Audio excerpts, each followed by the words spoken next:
Hey, what's up? This is Chosen, and wanted to get a video out talking about, in my opinion, the updated version of the top 10 most power crept epics. I've done videos like this for legendaries and stuff, but I also want to talk about, taking a look back through the Raid 101 history and talk about some of the champions that were once god tier as far as epics that now are either extremely niche or have kind of been power crept out of existence. Champions that really fell down from a top tier to just more of a middling, a decent tier now. So champions that may still be decent and still be usable and still be worth using in certain circumstances on your account, but epics that are not viewed in the same light as they once were. So let's get into it.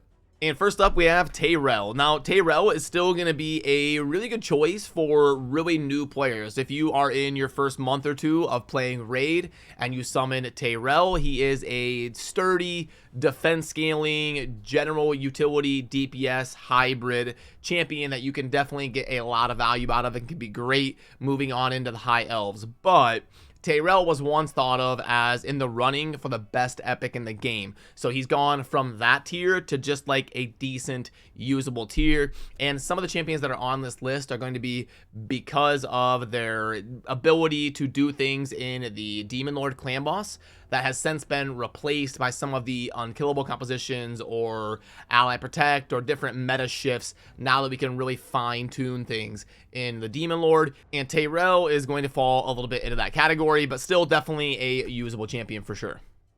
And then Skull Crusher. So Skull Crusher is an epic that does do something super cool, which is place the ally counterattack on everybody except for himself, which counterattack has been one of those things that has remained surprisingly rare in Raid. We do see them release champions that will give themselves counterattack, but usually not ones that will give it to the whole team like we saw back in the day with the launch of the game with Valkyrie and Martyr. We haven't really seen very many champions that bring that to the table. You can tell Plarium's very clearly scared of making those champions irrelevant or adding a lot more counterattack to the game. But Skull Crusher is a guy that used to be really thought of as a top 10 epic that now is extremely niche, and you really aren't going to see him get a whole lot of play anymore.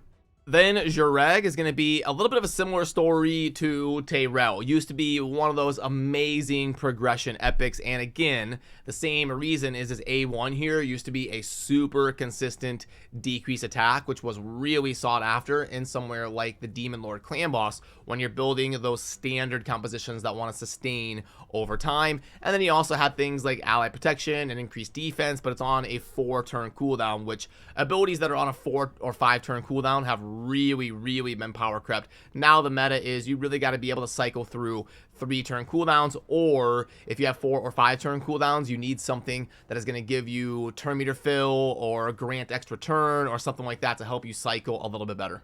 Then Steel Skull. So Steel Skull used to be a really good poisoner, again, in some of those normal default Demon Lord clan boss teams, but now with the introduction of epics that are just far better at that role, like Feign and stuff like that being added to the game, you're going to see a champion like Steel Skull just get power crept out of existence. And again, you've got something right here with a 4-turn cooldown, and all it's doing is increase defense and then healing allies. That really needs to be a 3-turn cooldown in the context of Raid for an epic when it's kind of like their A3 big ability, because the poisons aren't really going to cut it anymore. And also it's a 10% chance. That is just insanely low as a base within the context of Raid. So Steel Skull is definitely one of those champions that I could see getting a little bit of a buff to the A1 and then maybe a cooldown reduction on the A3 to bring him up to the 2023 standards of Raid instead of 2019, which back then 4 years ago, Steel Skull had an argument for being a top 10 epic. Now he's probably not even top 40 something. And then Zargla here in the Orcs may have a little bit of a similar fate. So she was another one of those champions like a Tyrell, where the consensus advice out there was, oh my goodness, if you summon a Zargla, get her built ASAP because she's amazing for progression, is similar to something like a Tyrell or a Jureg or something like that. But the problem is that you've got a 4-turn cooldown on your triple hitter defense break, and it's going to be similar to another champion coming up here. It's just not a reliable enough defense break. You're better off as a beginner using a rare like War Maiden to be your defense breaker, and the rest of her kit just isn't bringing enough utility to warrant being a top tier epic like she used to be. But she still does have the weaken on the A1 and the defense break on the A3, so still definitely a solid epic and a decent choice for new players, but not the champion she once was. And then we've got Gorgorab. So Gorgorab used to be like a borderline meta PvP champion. He was an amazing reviver, and he was one that basically everybody wanted to get built to be able to throw into some of those arena compositions as you're progressing to have a reviver. But Raid, since the introduction of the game, has added a lot better supports. The supports have ramped up a ton in terms of their capabilities within Raid. They have better cooldown cycling, they have better base stats, they can revive, they can do more special things like passives. You have like Duchess reducing all damage with just a passive utility, things like that. So Gorgorab has really tumbled down from being probably a top 10, top 15 epic to barely holding on to the top 50.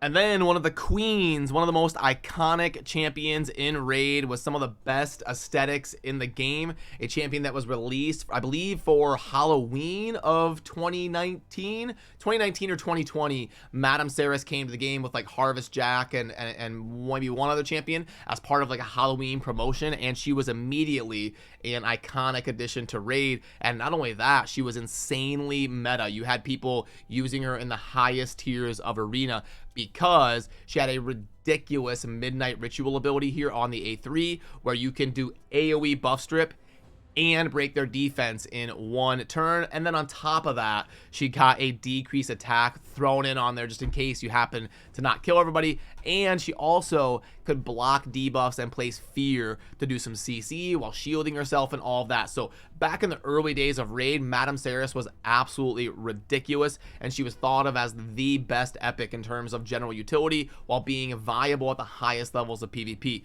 So Madame Ceres is still definitely good, definitely a champion you want built on your account, but in terms of being power crept, you're not going to see people using her near as often as it was back in the day. And she went from being a unanimous top 3 epic to probably top 20-ish, somewhere in there within the current context of Raid. And it's also a similar story to something like Zargala, where you've only got a 4-turn cooldown on the ability. But for this one right here, I think it actually makes sense. I think with Zargala's, it should be a 3-turn cooldown, but with Ceres, you're getting AoE buff strip and defense break and attack break. So I'm kind of okay with that one being a 4-turn cooldown. If that one was a 3-turn, it might be a little bit too crazy for an epic to have as an ability.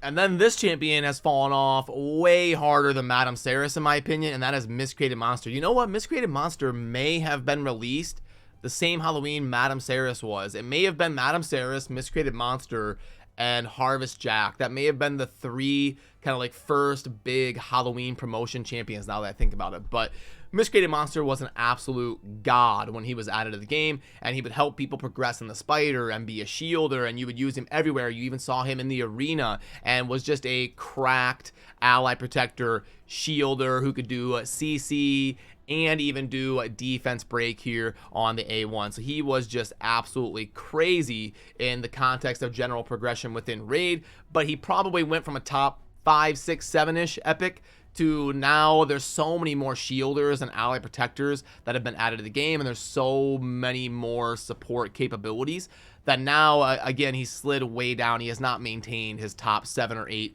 epic in the game status. He'd be way lower, like top 40-ish or so. Which again, in terms of power creep, that's a big difference. Like going from rank 10 to rank 40 is a lot bigger deal than going from rank 40 to rank 70, like in terms of the percentage change, because when you're going from such a high spot, there's only a few champions that are better than you. So you go from if you're rank 10, you go from having 9 champions that are better than you, and then just going down 30 spots to 40th, you go from having 9 better than you to 39 better than you. So the percentage change is massive, and that's why power creep is so much different when you are looking at like top champions that all of a sudden drop to being just good instead of amazing.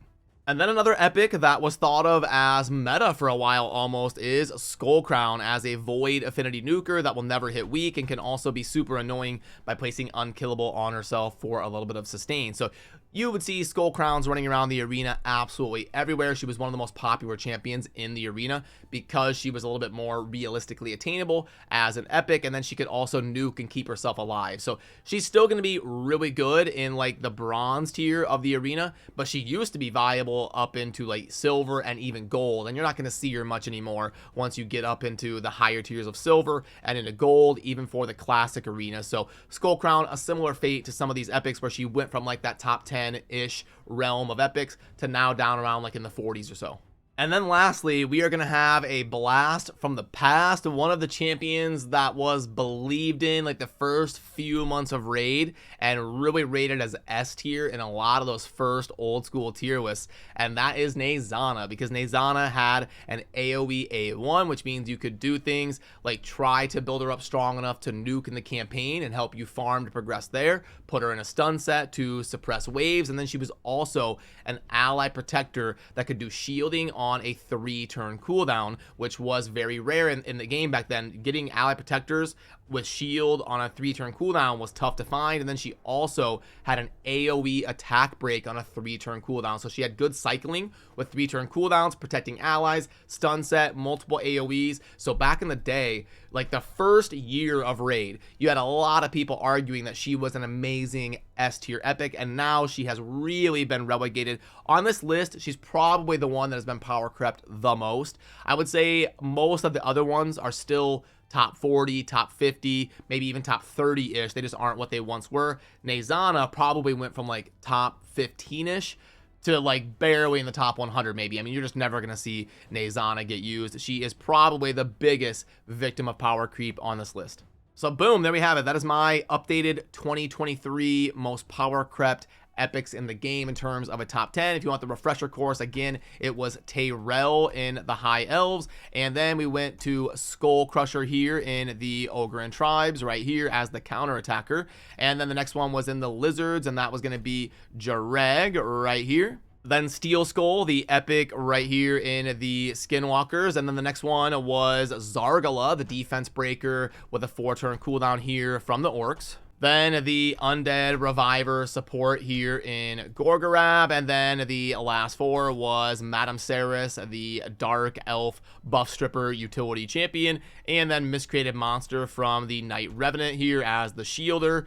And then for the last 2, it was also in the Night Revenant with the Nuker here in the Void Affinity Skullcrown. And then lastly in the Demon Spawn, we talked about Nezana here to round out the top 10. So let me know down below where you agree or disagree. It's always fun to hear your perspectives. And also let me know what lists you would like to see covered here on the channel. I've been playing since basically day 1 of Raid on a daily basis, and whatever lists you would like me to cover here in the channel, I would love to hear the topics you would like to see discussed. But that'll do it for me on this one. I appreciate all of you. Have a good rest of your day, and I'll see you soon in the next video. Peace.